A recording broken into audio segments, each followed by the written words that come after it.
Hello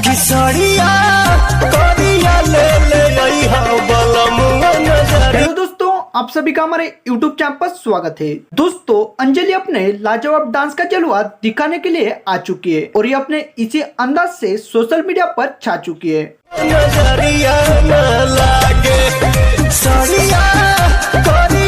दोस्तों, अंजलि से dance की दुनिया में अंकित डांसर मुकाबला करने के लिए आ चुका है। तो आज की इस वीडियो में हम अंजलि के साथ में इस लड़के के डांस वीडियो को देखने वाले हैं। वीडियो बहुत ही ज्यादा इंटरेस्टिंग होने वाली है, इसलिए वीडियो के एंड तक बने रहिए। तो चैनल पर नए हो तो हमारे चैनल को सब्सक्राइब जरूर करें। तो बिना गवाए वक्त हम वीडियो को स्टार्ट करते हैं।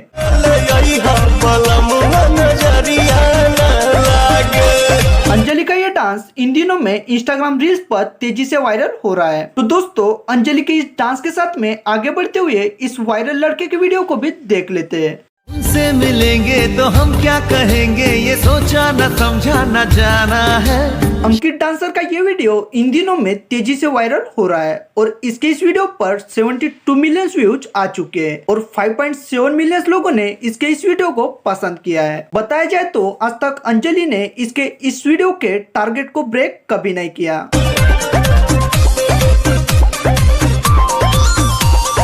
तेरी मेरी गल्लाएं होगी मशहूर, करना कभी तू मुझे नजरों से दूर। दोस्तों, आपको अंजलि चौहान और अंकित डांसर इन दोनों में से किसकी वीडियो सबसे ज्यादा पसंद है, ये हमारे कमेंट्स बॉक्स में जरूर बताएं। उम्मीद करते हैं वीडियो आपको पसंद होगी, तो वीडियो को लाइक कीजिए और चैनल पर नए हो तो हमारे चैनल को सब्सक्राइब जरूर करें। धन्यवाद।